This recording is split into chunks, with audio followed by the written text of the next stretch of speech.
Теңге бағамының ауытқуы тыйылмай тұр. Қазақстан қор биржасындағы кешкі сауда сессиясының нәтижесі бойынша ұлттық валюта бағамы ақш долларына шаққанда 278 теңге 54 тиынды құрап, күндізгі саудадағы деңгейінен тағы 1 теңгеге қымбаттады.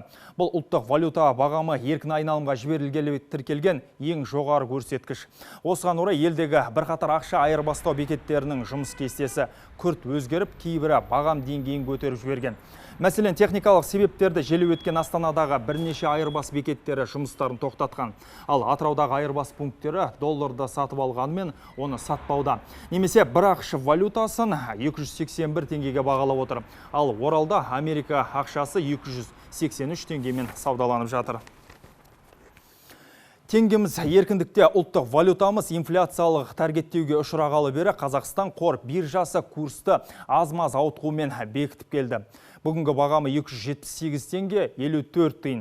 Яғни өткен аптаның сонымен салыстырғанда шамамен 10 теңгеге көтерілген. Әрі алпауыт елдердің өзі валюта бағамын өзгеріске ұшыратуға мәжбүр болған экономикалық жағдайда теңге тағдыры қалай болмақ? Экономистерден сұрап білген әріптесім Индира Жылқайдарова тақырыпты сараптамалық орталықтан тікелей эфирде жалғастырады. Индира, халықтың көкейінде басты бір сауал, содан бастайық. Доллар тағы қымбаттай түсе ме?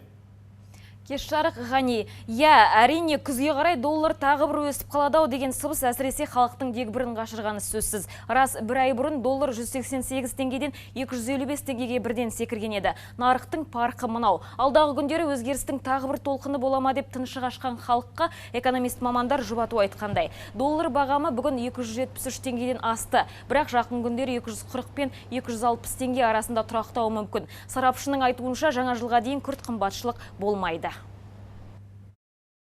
Сауда бүгін 14-ші қыркүйек күндегі саудада жаңағы 280-нен 270-ге дейін түсті.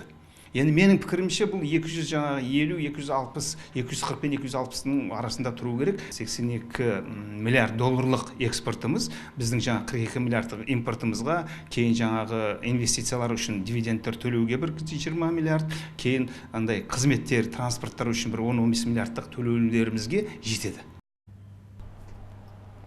Бұған дейінгі доллардың төңкерісі халықтың күнкөрісіне қалай әсер етіп жатыр? Экономистердің айтуынша 3-4 ай көлемінде тұрғындар еш өзгерісті сезініп үлгермейді. Себебі тамақ өнеркәсібі бізде ішкі өндіріспен қамтамасыз етіліп отыр. Ал дәрі-дәрмек, тұрмыстық техника секілді бірлі-жарым импорттық тауарлар бағасының өсері сөзсіз.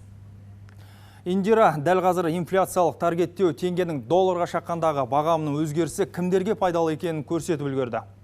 Рахмет Ғани, әрине, бұл ақша несие саясатының бағыты ірі өндіріс компаниялары мен орта бизнес өкілдеріне тиімді екені байқала бастады. Сарапшылардың айтуынша, астық, ет экспорттайтын кәсіпкерлер бүгінгі бағамнан барынша пайда көреді. Мәселен, біздің бидай сыртқа экспорттаушылар $1 шетелге сатса долларға сатамыз ғой. $1 сатса 189 теңге алып отырған болса, сөйтіп өзіндік құны мәселен 170 болса, 15 теңге пайда көріп отырған болса, бүгін күнде ол жаңағы $1 алады да биржаға барып сатып 240-250 теңге алады. Сонда бұрынғы өзіндік құны бәрібір 175, көп болса 180 болар. Сонда 60-70 теңге пайда табады. Осылайша қолында дайын өнімі бар тауар өндірушілер бағаның өсуіне қызығып экспортты көбейте түседі деген болжам бар. Тіпті доллары көп шетелдіктердің біздің елге инвестиция салуға да құмартып отырған сыңайы бар. Мәселен, Қазақстан мен Қытай бірлесіп 45 инвестициялық жобаны жүзеге асырамыз деп отыр. Тау-кен өндірісі, энергетика, химия саласы мен машина жасау секілді 45 жобаға 22 миллиард доллар инвестиция құйылмақ. Ғани, мендегі бар ақпарат осы, сөз өзіңде. Рахмет, бізбен тікелей байланыста болған тілшіміз Индира Жылқайдарова болатын.